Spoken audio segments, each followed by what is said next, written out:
नमस्कार। कानूनी जानकारी के कार्यक्रम में सभी का स्वागत करते हैं, अभिनंदन करते हैं। आज इस कार्यक्रम में वरिष्ठ अधिवक्ता आप श्रीमान संतोष त्रिपाठी जी, आप इस कार्यक्रम में प्रथम सूचना रिपोर्ट के संबंध में जानकारी देंगे और मेरा निवेदन है आपसे इस कार्यक्रम में आप अपनी जानकारी प्रस्तुत करें। धन्यवाद भाई राजेंद्र अग्निहोत्री जी को और उनकी पूरी टीम को जो उन्होंने ये अवसर हमें उपलब्ध कराया है। एफआईआर आज के जमाने में एक बहुत जरूरी चीज हो गई है। समय समय पर घटनाएं होती हैं और व्यक्ति थाने जाता है। पहली चीज तो यह है कि अपराधों को मिनिमाइज करने के लिए प्रथम सूचना रिपोर्ट दर्ज ही नहीं की जाती है, और अगर दर्ज की जाती है तो उसको ये तीन प्रकारेण जो है एनसीआर में दर्ज किया जाता है। गंभीर अपराधों को भी पुलिस एनसीआर में दर्ज करा देती है। तहरीर अपने ही आदमियों से बोल करके लिखवा देती है। घटना कुछ है और एफआईआर उसको कुछ और बना के पेश कर देती है। तो मेरा यहाँ पे जनता से ये अनुरोध है कि जब भी कोई घटना हो और उसकी एफआईआर दर्ज करानी हो तो कम से कम नजदीक में कोई भी अधिवक्ता अगर मौजूद है तो अधिवक्ता के पास जाएं, अपनी पीड़ा बताएं। जब आप बीमार होते हैं और परामर्श के लिए आपको जो है खुद जानकारी नहीं होती है, दवाओं के संबंध में, चिकित्सा के संबंध में जानकारी नहीं होती है, तो आप कहाँ जाते हैं?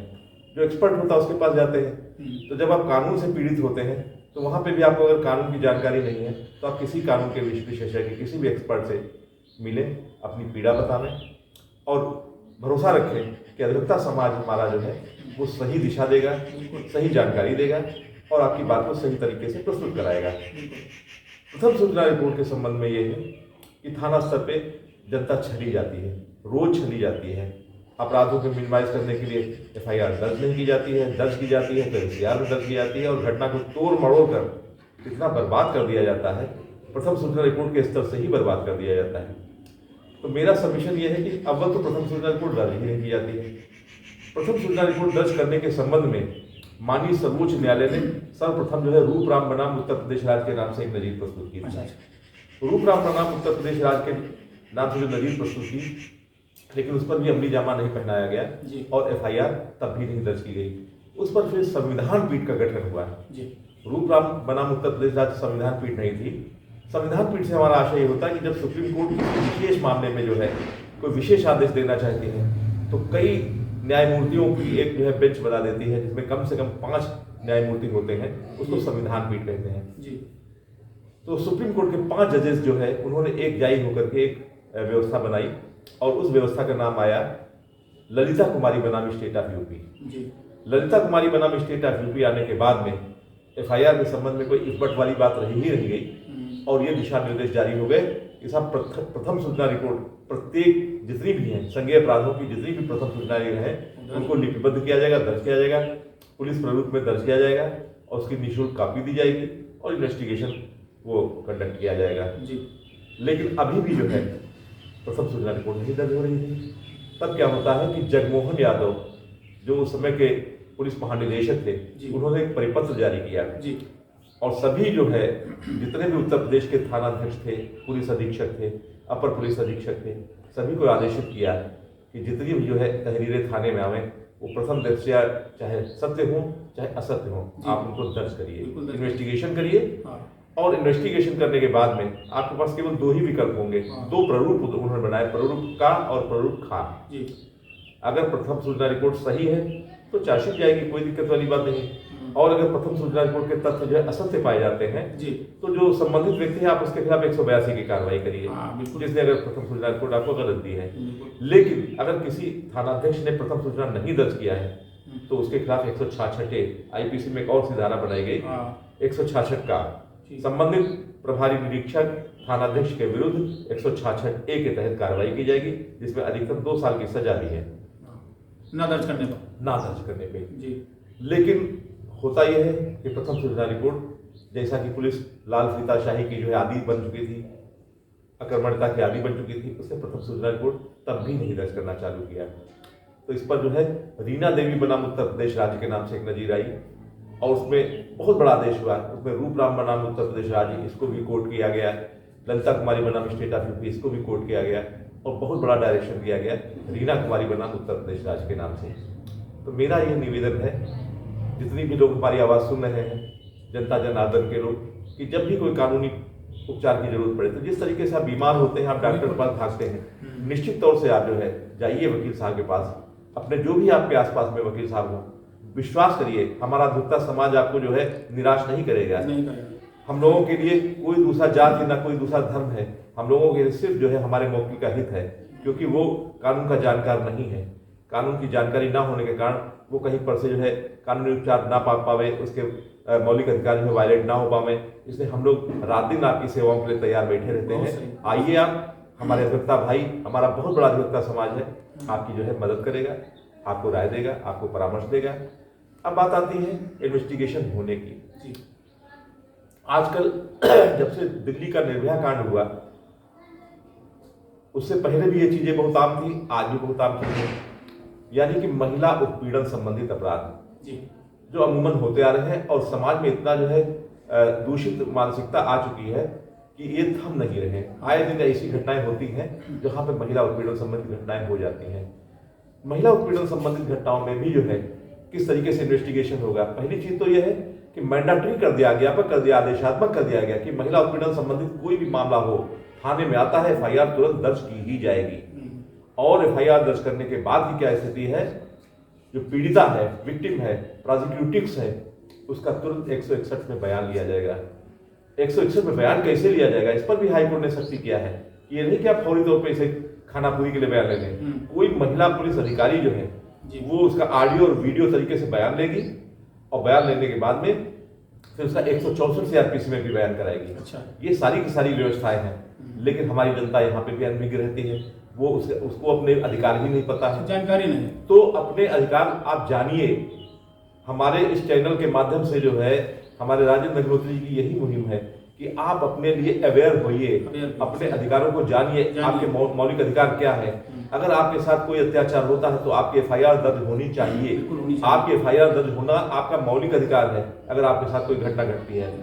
और अगर हमारी कोई बहनों और माताओं बहनों के साथ में, अगर किसी बहन बेटी के साथ में कोई ऐसी आपराधिक वारदात होती है तो उसको भी ये जानना चाहिए कि उसकी प्रथम सूचना रिपोर्ट दर्ज होगी, उसका नाम गोपनीय रखा जाएगा, किसी भी पेपर, किसी भी प्रिंट इलेक्ट्रॉनिक मीडिया में उसका नाम, उसका पहचान गुप्त रखी जाएगी।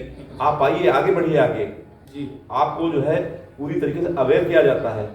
आप अत्याचार को सही मत, महात्मा गांधी जी ने भी कहा था कि अत्याचार करने से ज्यादा अत्याचार सहना पाप है, इसलिए अत्याचार मत करिए। आप हिंद की नारियां हैं, अत्याचार को सहना जो है अत्याचार को बढ़ावा देना है। आप आइए आगे, अगर आपके साथ कोई अत्याचार होता है, हमारा अधिवक्ता समाज हमेशा तैयार है आपकी मदद करने के लिए। आपका बयान होगा, चार्जशीट जाएगी, दोषी को दंड होगा और शासन स्तर पर कंपनसेशन की भी व्यवस्था है, पीड़िता को मुआवजा भी मिलता है। तो अगर ऐसा कुछ है तो पीड़िता जो है ये भी, अगर वो आर्थिक रूप से अक्षम है, वो ये सोचती है कि हम कानूनी जंग नहीं लड़ पाएंगे, तो उसको शासन स्तर पे जो है थोड़ा सा रिम्यूनरेशन भी मिलता है जी।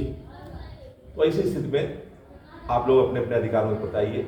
आर्थिक अपराध है तो उसके संबंध में भी ये कहा गया है कि अगर जांच अमूमन होता है, कोई प्रार्थना पत्र आता है, एसपी भी जो है आदेश कर देता है कि जांच करिए, लेकिन हर मामले में जांच नहीं की जाएगी। सही है। पुलिस महानिदेशक जगमोहन यादव जी का साफ साफ आदेश है कि जब भी एफआईआर दर्ज करने संबंधित कोई प्रार्थना पत्र जाएगा तो पुलिस अधीक्षक ये नहीं लिखेगा उसमें कि जांच कर आवश्यक कार्रवाई करे, सीधे सीधे उसमें लिखेगा कि प्रथम सूचना रिपोर्ट दर्ज करें, पंजीकृत अभियोग पंजीकृत करें, ये शब्द लिखेंगे उसमें। लेकिन अभी भी जो है एसपी स्तर पे जांच कर आवश्यक कार्रवाई करें। जांच कहाँ पे होगी ये भी ललिता कुमारी बनाम स्टेट ऑफ यूपी में जो है क्लियर किया गया है। अगर कोई अपराध में धोखाधड़ी या जालसाजी संबंधित है तो जांच की जा सकती है, प्रिलिमिनरी इंक्वायरी तब की जा सकती है, लेकिन उसकी भी समय सीमा निर्धारित की है। लेकिन जांच के बहाने से महीनों का टाइम बर्बाद कर दिया है। विद इन 7 डेज, 7 दिन के अंदर में जांच कंक्लूड कर ली जानी चाहिए, पूरी कर ली जानी चाहिए, और 7 दिन के बाद में जो है उस बंदे की एफआईआर दर्ज हो जानी चाहिए जिसके खिलाफ जालसाजी और धोखाधड़ी का बनता है और जो उसका पीड़ित है, क्योंकि जालसाजी का अपराध भी आम हो चुका है, धोखाधड़ी का भी अपराध आम हो चुका है। व्यक्ति जो है लोगों के साथ में जो है धन से जो है छल कर रहा है, दस्तावेजी तरीके से छल कर रहा है, लोगों के अंदर जो है कानून का डर खत्म होता जा रहा है। वो ये सोच रहे हैं कि साहब एफआईआर तो दर्ज होगी नहीं, और अगर होगी तो जो है हम उसका जो है समय सीमा जो है इसे जाया करते जाएंगे।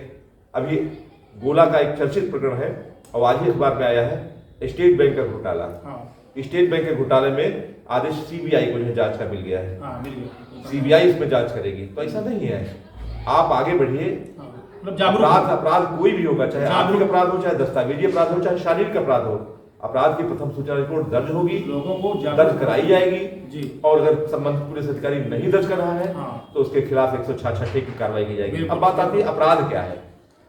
अमूमन व्यक्ति जो है यही समझता है कि किसी ने किसी को मार दिया यही अपराध हो गया। जी नहीं, अपराध केवल इतना ही नहीं कि कोई हमने आपराधिक कार्य कर दिया तभी अपराध है। अपराध की डेफिनेशन केवल 2 लाइन की है, एक्ट और ओमिशन, कार्य या लोभ। कार्य भी अपराध है और लोभ भी अपराध है। जैसे कि हमारा एक प्रकरण है जिसमें हमारे यहाँ शहर गोला प्रकरण जाली दस्तावेजों के आधार पर अवैध मार्केट बना दी गई। सुप्रीम कोर्ट से हम FIR का आदेश लाए, 7 कल्प्रिट उसमें बनाए गए, 7 VVIPs हैं। जिलाधिकारी लखीमपुर की उसमें पहले VIP हैं जो कल्प्रिट हैं, दोषी हैं। उनका रोल क्या है? उनका रोल यह है कि उन्होंने अपराध होते हुए देखा, उसको सहन किया, यानी कि अपने जो कर्तव्य थे उनका उन्होंने लोभ किया, ओमिशन किया। अगर कोई व्यक्ति जो है अपने कर्तव्यों का लोभ करता है तो वो भी अपराध की परिभाषा में आएगी। एक व्यक्ति से जो है अपेक्षा की जाती है वो ऐसा कार्य करेगा, लेकिन वो ऐसा कार्य नहीं कर रहा है और उसको लोभ कर रहा है तो वो भी अपराध कर रहा है। अपराध में जरूरी नहीं कि वो व्यक्ति मौके पे ही मौजूद हो तभी अपराधी है। अगर वो प्लान कर रहा है तो वो भी अपराधी है। अपराध में ये इनके प्रकार की प्रत्यक्ष या परोक्ष किसी रूप में भी अगर कोई व्यक्ति शामिल है तो वो अपराधी है और उसने अपराध किया है। और ऐसा व्यक्ति जिसने अपराध किया है उसके विरुद्ध प्रथम सूचना नामित होनी चाहिए, पंजीकृत होनी चाहिए, इन्वेस्टिगेशन होना चाहिए और अन्वेषण होना चाहिए। अन्वेषण होने के बाद में मामला चार्जशीट जो है उसको कानून को दंड देना चाहिए। एक नई चीज आजकल आ रही है, वो आ रही है साइबर क्राइम। साइबर क्राइम का यह है कि अमूमन आपके मोबाइल में मैसेज आता है कि आप अपना जो है पैन नंबर, अकाउंट नंबर, ये सब चीजें किसी को शेयर ना करें। बैंक कभी नहीं पूछती है, बिल्कुल सही बात है। बैंक कभी भी किसी से कोई चीज नहीं पूछती और जितने भी ये फ्रॉड वाले मैसेज आते हैं सभी आपको जो है व्हाट्सएप नंबर देंगे। कोई भी आपको अपना नंबर नहीं देगा, कहेगा व्हाट्सएप नंबर से आप बात करिए, क्योंकि व्हाट्सएप नंबर इंटरनेशनल कॉल होती है और ये सब विदेश के लोग हैं जिनका उद्देश्य हमारे हिंदुस्तान के भोली भाली जनता को एक फर्जी तरीके से जो है प्लान बना के मैसेज कर देना कि आपका जो है इतना लॉटरी निकल आई है और आपका जो है ये है, ताकि आदमी लालच के झांसे में आ जाए, कहीं मोबाइल टावर लगाने के झांसे में आ जाए, कहीं इनाम के झांसे में आ जाए और अपना जो है अकाउंट नंबर उनको बता दे, अपना पैन नंबर उनको बता दे। आपसे यही अनुरोध है कि आप किसी भी तरीके के झांसे में ना आइए, लालच में मत आइए। लालच बहुत बुरी बला है और जो है अपना जो है कोई भी राज जो है उसको अपना जो है अकाउंट नंबर, अपना जो है हाँ अपना जो है ATM कार्ड का नंबर, कोई भी चीज अपनी शेयर ना करें। बैंक कभी किसी से नहीं पूछती है। जब आप अवेयर होंगे तो आप शिकार से होने से बच जाएंगे। इसलिए prevention is better than cure. आप इससे पहले कि जो है आप कोई बाद में उपचार प्राप्त करें तो वो नौबत ही ना आने दे कि आप किसी साइबर ठगी का शिकार हो सकें। बहुत धन्यवाद आपका। जय हिंद, जय भारत। और हम उन लोगों से कहना चाहेंगे जो LLB कर रहे हैं या LLB करने के लिए सोच रहे हैं, इस प्रोफेशन में आना चाह रहे हैं, 2-3 बातें हैं, अगर वो समझ लें और उन पर चलें तो ये प्रोफेशन बहुत ही अच्छा है। इस प्रोफेशन में रहते हुए हम समाज सेवा भी कर सकते हैं। पहली बात है कि हम श्रोता हों, हम सुनना पहले पसंद करें। दूसरा, तर्क शक्ति हम बढ़ाएं। तर्क शक्ति हम तभी बढ़ा सकते हैं जब हम तथ्य हमारे पास होंगे। सुप्रीम कोर्ट के जजमेंट वगैरह हम पढ़ें, उनको मनन करें, उनको देखें, उनको देख के अपना ज्ञान बढ़ाएं। और तीसरी बात है कि हम वक्ता बने, अच्छा बोलें हम। अगर 3 चीज़ आप में अगर आ जाती हैं तो आप बहुत ही अच्छे अधिवक्ता बन सकते हैं। आज का कार्यक्रम यहीं पर समाप्त करता हूँ। बहुत बहुत धन्यवाद आपको। धन्यवाद। जय हिंद, जय भारत।